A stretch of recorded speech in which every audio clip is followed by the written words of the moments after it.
అందరికీ నమస్కారం. నేను మీ కొట్టే కావ్య. భారతదేశానికి స్వాతంత్రం వచ్చి 75 సంవత్సరాలు దాటినా కూడా నేటికి కొన్ని మౌలిక సదుపాయాలు లేక ఈ దేశంలో ప్రజలు అల్లాడిపోతున్నారు. వాటిలో ప్రధానంగా చెప్పుకోవాల్సింది మంచినీరు. కొన్ని రాష్ట్రాల్లో చుట్టూ నీటి సదుపాయం ఉన్నా కూడా వాటిలో మంచినీరు దొరక్క ఎంతో ఇబ్బంది పడుతున్నారు. మరి ఈ సమస్యకు శాశ్వత పరిష్కారం చూపే విధంగా 2019లో ప్రధానమంత్రి నరేంద్ర మోదీ గారి సమక్షంలో ఆయన యొక్క ఆధ్వర్యంలో జల్ జీవన్ మిషన్ అని చెప్పనే ఒక అద్భుతమైన కార్యక్రమాన్ని అయితే కేంద్ర ప్రభుత్వం రూపొందించింది. 2019 నుంచి 2024 వరకు మాత్రమే ఈ కార్యక్రమాన్ని రూపొందించడం జరిగిందనమాట.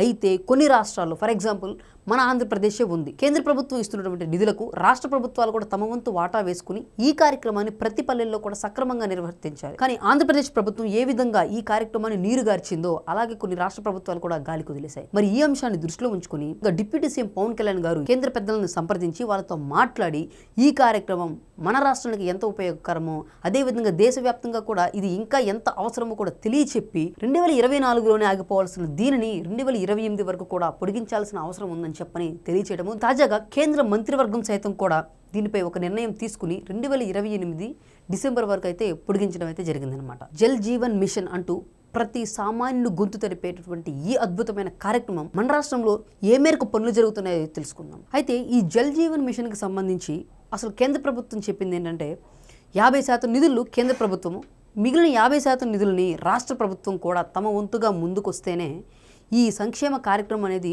ప్రజలకు 100కు 100% చేరువవుతుంది.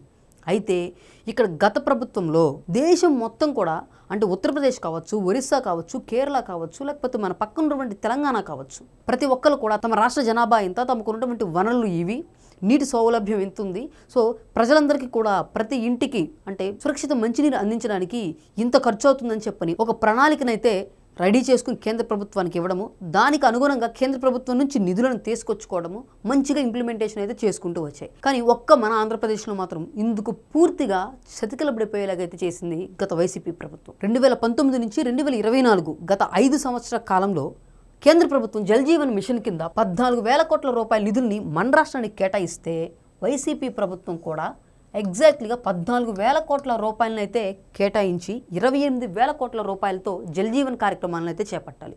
కానీ మీరు 14,000 కోట్లు మాకు ఇచ్చినా సరే మేము ఏడవలేము, మాకు చేత కాదు, మీరు ఇచ్చినా కూడా మేము ఇంతే ఉంటాము, ఎందుకంటే ప్రజలు బాగుపడితే, వాళ్ళ ఆరోగ్యాలు బాగుపడితే వాళ్ళు మా మాట ఇక వినరు అని చెప్పని కేవలం 2,000 కోట్ల రూపాయలు మాత్రమే జల్ జీవన్ మిషన్కి అయితే ఉపయోగించారు. మరి 2024లో వచ్చిన కూటమి ప్రభుత్వం ఈ జల్ జీవన్ మిషన్ యొక్క ఆవశ్యకత తెలుసుకున్నటువంటి పవన్ కళ్యాణ్ గారు దీనిపై కేంద్ర ప్రభుత్వంతో ఒక యుద్ధమే చేశారని అయితే చెప్పుకోవచ్చు.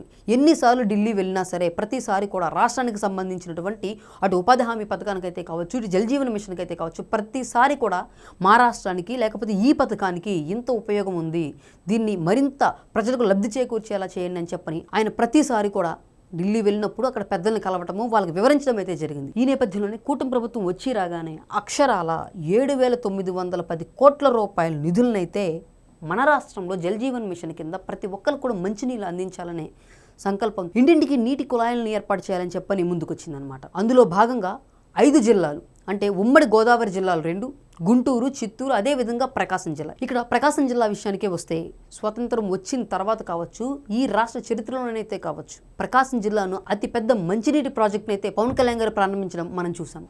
ఇక తర్వాత అమరజీవి జలధార అని చెప్పనంటూ గోదావరి జిల్లాలో అయితే ప్రారంభించారు. మరి ఇలాగా 2 జిల్లాల్లోనూ ఆల్రెడీ 2 మేజర్ ప్రాజెక్టులను అయితే చేపట్టింది కూటమి ప్రభుత్వం. ఇక మరో 3 జిల్లాల్లో కూడా ఈ మెగా ప్రాజెక్టులన్నీ కూడా ప్రారంభోత్సవానికి అయితే సిద్ధంగా ఉన్నాయి. ఇక్కడ పవన్ కళ్యాణ్ గారు తీసుకున్న మరో ముఖ్యమైన అంశం ఏంటంటే ఈ కార్యక్రమాన్ని క్షేత్రస్థాయిలో విజయవంతంగా అమలు చేయాలంటే ముందు అందులో ఉన్నటువంటి అధికారులకు శిక్షణా తరగతులు తప్పనిసరి అనేలాగా 1,400 మంది అధికారులకైతే శిక్షణ ఇవ్వడం జరిగిందనమాట. ఏదో చేసేసామని చెప్పుకుంటున్నటువంటి గత వైసీపీ ప్రభుత్వం మిగిల్చినటువంటి పెండింగ్ బిల్లులను సైతం పవన్ కళ్యాణ్ గారు వచ్చి రాగానే అక్షరాల 152 కోట్ల రూపాయలు కాంట్రాక్టర్ల యొక్క పెండింగ్ బిల్లులను అయితే క్లియర్ చేశారనమాట. ఇలాగా కేంద్ర ప్రభుత్వం రాష్ట్ర ప్రభుత్వాలకు మేమున్నామంటూ భరోసా ఇచ్చే ప్రతి కార్యక్రమానికి సంబంధించి అధికారులు ఇబ్బంది పడకుండా, కాంట్రాక్టర్లు ఇబ్బంది పడకుండా ప్రతి కార్యక్రమాన్ని విజయవంతంగా తీసుకుని వెళ్తూ ప్రజలందరికీ కూడా రక్షిత మంచినీరు వారి ఇంటి వద్దకే వెళ్ళాలని చెప్పని ఒక హైబ్రిడ్ మోడల్లో ఇంటింటికి కుళాయిలు అనేటటువంటి ఈ కార్యక్రమాన్ని అయితే విజయవంతంగా పవన్ కళ్యాణ్ గారు తీసుకెళ్తున్నారు. మరి కానీ ఈ మధ్య మనం చూస్తూనే ఉన్నాము. వైసీపీ నేతలు కావచ్చు, జగన్మోహన్ రెడ్డి గారు అయితే కావచ్చు, మీడియా ముందుకు వచ్చి మాట్లాడుతున్నారు. కూటమి నేతలు రాష్ట్రంలో కల్తీ అయిపోతున్నటువంటి మంచినీళ్ళు గురించి మాట్లాడాలి, అతిసార వ్యాధులు వస్తున్నాయి, డయేరియా వ్యాధులు వస్తున్నాయి, అవి మీకు పట్టట్లేదని చెప్పని మాట్లాడుతున్నారు. నాటి ప్రభుత్వ హయాంలో ఈ జల్ జీవన్ మిషన్కి సంబంధించినటువంటి నిధుల్ని, పనుల్ని మీరు సక్రమంగా చేస్తే ఈరోజు ఎంతోమంది ఈ అతిసార వ్యాధులు కావచ్చు, డయేరియా కావచ్చు, ఈ నీటి వల్ల వచ్చే అనారోగ్య కారణాలతో ఎవ్వరూ కూడా ఇబ్బంది పడకుండా ఉండేవాళ్ళు. నాడు మీరు చేసిన తప్పుకి నేటికి కూడా రాష్ట్ర ప్రజలు ఎంతగానో బాధపడుతున్నారు, ఇబ్బందులు పడుతున్నారు. ఏది ఏమైనప్పటికీ ఈ రాష్ట్రంలో అటు రాష్ట్ర ప్రభుత్వం అమలు చేస్తున్న పథకాలతో పాటుగా కేంద్ర ప్రభుత్వం నుంచి కూడా ఇటువంటి గొప్ప కార్యక్రమాలు జరుగుతున్నాయి. వాటి వల్ల ప్రజలకు ఇంత లాభం ఉంటుంది అని తెలియచేసేలాగైతే ఈరోజు పవన్ కళ్యాణ్ గారు తాను తీసుకున్నటువంటి శాఖల ద్వారా అయితే ప్రజలందరికీ తెలియజేస్తున్నారు. మరి ఈ దేశ ప్రజలందరికీ కూడా ఉపయోగకరంగా మారినటువంటి జల్ జీవన్ మిషన్ కి సంబంధించి ఈ కార్యక్రమాన్ని మరి 2028 డిసెంబర్ వరకు పొడిగించినందుకు గాను కేంద్ర ప్రభుత్వానికి కృతజ్ఞతలు తెలియజేసుకుంటూ ఈ వీడియో కనుక మీకు నచ్చినట్లయితే లైక్ చేయండి, షేర్ చేయండి, మీ విలువైన అభిప్రాయాన్ని కామెంట్ రూపంలో అయితే తెలియచేయండి. Thank you.